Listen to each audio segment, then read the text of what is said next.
बहुत धन्यवाद। बसहें विपिन शुभ आश्रम जाने।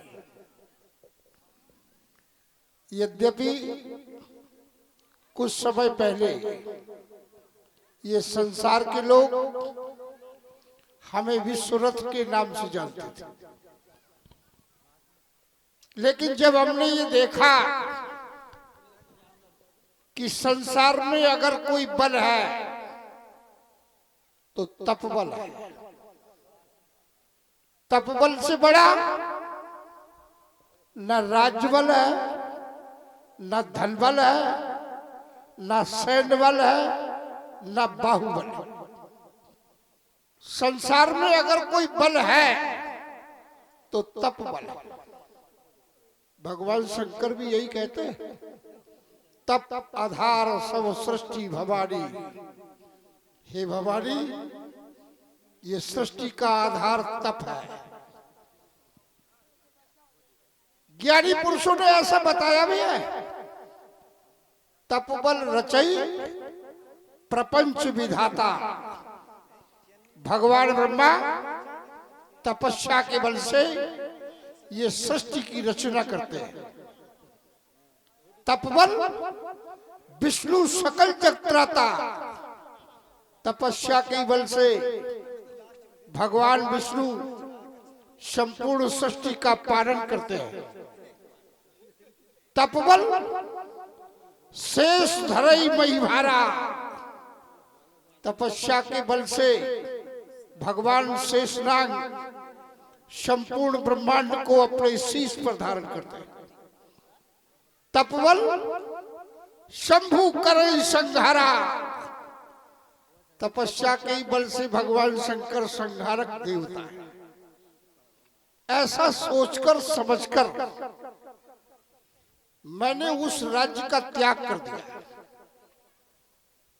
और इस आश्रम पर बसई विपिन शुभ आश्रम जाने। इसे शुभ समझ करके हम यहां रहते हैं और एक विचार करते हैं कि हमारा ये शुभ आश्रम कहीं सिद्ध आश्रम हो जाए। और सिद्ध आश्रम करने के लिए भाई संसार में किसी ने साधना की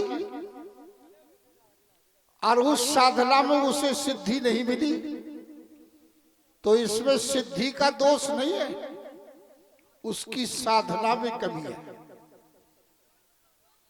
तो हम साधना करते हैं लेकिन हमारी साधना में बड़ी बाधा है। जहां जब जोग जग मुनि करही, जब जोग ध्यान समाधि जब भी करते हैं तो हमें एक भय रहता है, एक डर रहता है। अति मारीच सुबाहु डरही। मारीच और सुबाहु राक्षसों की सेना के साथ हमारे आश्रम के समीप रहते हैं।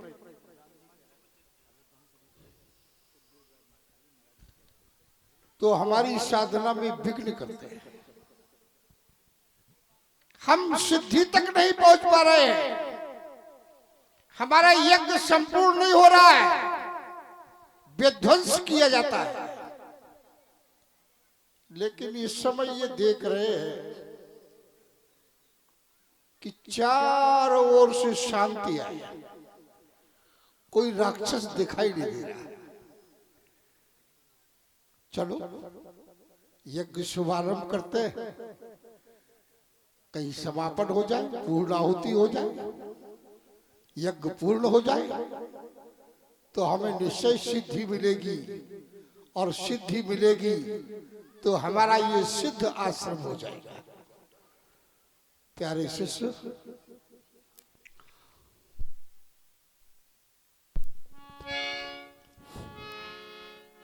जो भी सज्जन ने अभी भंडारा ना पाया हो उनसे हमारा निवेदन है कि अति शीघ्रता करते हुए भंडार गृह में पहुंचने की कृपा करें। जो भी महान भाव बाहर से आए हों, दुकानदार भाई, साधु संत, ब्राह्मण, अतिथि जो भी हो, पहुंचे।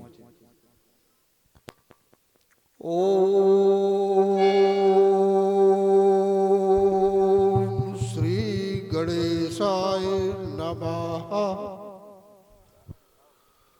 ओम शांताकारं भुजगशयनं पद्मनाभं सुरेशं विश्वाधारं गगनसदृशं मेघवर्णं देखत एक निशाचर धावहि, निशाचर धावहि, करहे पुत्र मुनि दुख पावहि। स्वाहा स्वाहा स्वाहा। स्वाहा स्वाहा हम बचपन से देख रहे हैं। बचपन से देख रहे हैं और अभी भी देख रहे हैं। स्वाहा स्वाहा, बचपन का नाम लिया तो स्वाहा स्वाहा स्वाहा। अरे स्वाहा स्वाहा करके भारी शोर बचाते हो और खाने कोई नहीं है घी, तुम आग में झोंके जाते हो। इधर आओ, ये कौन है? एक बात बताओ, एक नहीं दो पूछो। तुम घी खाते हो? हाँ धड़काते हैं। पूछ रहे हैं हम तुमसे पूछ रहे हैं। हम। पहले हमारी बात का उत्तर दो भाई। हमने तो ऐसा सुना है, क्या सुना? और देखा भी है। कहूँ महेश मानुष धेनु खर अज खल निशाचर भक्षण। ये राक्षस इनका भक्षण करते हैं, तो इनमें तो घृत की जरूरत ही नहीं है। बात एक है बाबा, बात मत बनाना मेरे सामने, तुम्हारी बात उल्ला देंगे हम। दो कहो दो। भाई मैंने सुना है कि घी खाया जाता है, भले हम नहीं खाते हैं, घी आग में नहीं जलाया जाता है। मैं पहली बार देख रहा हूं। तुम तो नहीं खाते ना, तो उसके तत्व का तुम्हें क्या पता है? तुम आग में क्यों झोंक रहे हो? ये अगर इतना तुम जान जाते तो राक्षस नहीं रहते। अच्छा, बस यही तो अंतर है। इतना यदि तुम अगर स्वाहा का तुम्हें ज्ञान हो जाता तो तुम राक्षस रहते ही नहीं, फिर तो तुम मानव हो जाते। अच्छा ठीक है, और मानव से फिर देव श्रेणी में पहुंच जाते। ठीक है भाई ये हम जो स्वाहा करते हैं, करते रहो। जो आहुतियां देते हैं, जानते हो इनसे क्या होता है? क्या होता है? इन आहुतियों से देवता प्रसन्न होते हैं। अच्छा, देवता प्रसन्न। और जब देवता प्रसन्न होते हैं तो वृष्टि होती है। अच्छा अच्छा, और जब वृष्टि होती है तो संसार के प्राणी धन धान से संपन्न हो जाते हैं। ये विश्व का कल्याण करने के लिए हम ऐसा काम करते हैं। अच्छा ठीक है। और कल्याण तुम्हारे इतिहास में है नहीं भाई। तुम तो विनाशक लोग हो, कल्याण से तुम्हारा कोई नाता ही नहीं है। तुम्हारा कर्म है कि आहुतियां देते हो, देवता प्रसन्न होते हैं, और हमारा कर्म है हम देवताओं को उठा उठा के बंदी गृह में भेड़ देते हैं। भाई ये ऐसा तुम्हारा है। कर्म है, ये मेरा कर्म है। एक बाबा जी एक बात बताइए। उसका कारण समझ लो पहले। हम समझ रहे हैं, कारण उसका समझ लो। सुनाओ समझाओ। सावन के महीने में अगर किसी की नेत्र की ज्योति चली जाए, अंधा हो जाए, तो सारे जीवन जब तक जिएगा उसको ऐसा ही लगेगा कि सारी दुनिया हरी हरी है, क्योंकि सावन में उसकी आंखें फूटी है ना। तो तुम इसलिए नहीं जान पाओगे। अच्छा अच्छा, ये तुम्हारी बुद्धि की क्षमता नहीं है। ठीक है तुम बाबा इसे जी। समझ जाओ। रुकिए रुकिए रुकिए, यहीं रहो यहीं रहो यहीं रहो। बोलो। अब तुम नहीं बच सकते हो हमारे द्वारा। बाबा जी थोड़ा सा प्रकाश डाले। किसी के दरवाजे पर लिखा है कि गैर अनुमति के अंदर जाना मना है। समझना? हाँ वो समझे नहीं, मूल काट ले तुम। दरवाजे पर लिखा है गैर आज्ञा के अंदर जाना मना है, तो जो उसको पढ़ेगा तो वो अंदर जाएगा या नहीं? बोलो। भाई जब मुड़ी उस पर मुड़ी लिखा मुड़ी है- काट लेना, मुड़ी काट ले तुम। जब स्पष्ट तुम्हारे द्वारा कहा जा रहा है कि उस पर लिखा है, और लिखकर जो पढ़ेगा वो पहले अनुमति चाहेगा। ये बात समझ गए? बोलो। तो केले का मतलब, क्या? केले का कारण, क्या? बाबा जी तुम भली भांति जानते हो कि यहाँ यज्ञ करना मना है। लेकिन हमारी भी बात कान खोल करके सुन लो। सुनाओ। ऐसा नहीं है कि तुम ये सोचो कि हमने सुन नहीं पाया, इसलिए कान खोलो और सुनो। ये आश्रम विश्वामित्र का है, और विश्वामित्र के आश्रम पर यज्ञ पहले भी होता रहा, आज भी हो रहा है और आगे भविष्य में भी यज्ञ होता रहेगा। तो सुनो बाबा, यज्ञ कोई भी करता रहे लेकिन तुम्हारा यज्ञ सफल नहीं होगा। जितने भी यज्ञ हो जाए उनसे हमें कोई विरोध नहीं, लेकिन तुम्हारा यज्ञ सफल नहीं होगा यार। राक्षस, एक बात हमारी समझ लो, सुनाओ, समझाओ तो। श्री वशिष्ठ जी को हमने ऐसा वचन दिया कि क्रोध के बाने को त्याग दिया और जब तक हमने क्रोध नहीं त्यागा था तो जानते हो ये सृष्टि के लोग हमें क्या कहते थे? क्रांतिकारी विश्वामित्र। और क्रोध के बाने को त्याग दिया है, इसलिए हम तुमसे भी क्रोध नहीं कर सकते। तब तो हम जानते हैं, अब ये तो तुम सीमा लाग रहे हो, परंतु हमारा यज्ञ होगा, तुम्हारा यज्ञ नहीं होगा। अब ये तो यदि यज्ञ होगा तो पहले तो तो समय, तुम नहीं होगे। सब समय देखना पहले। ऐसा हो सकता है कि तुम नहीं होगे। बाबा जी ध्यान करना मेरी बात का, यज्ञ होगा हाँ। तो समय देखते होंगे। यदि यज्ञ करते हुए पकड़े गए तो तुम्हारी मुंडी नहीं काटेंगे, तुम्हारे पैर नहीं काटेंगे। यदि तुम पिट गए तो पैर नहीं काटेंगे बाबा,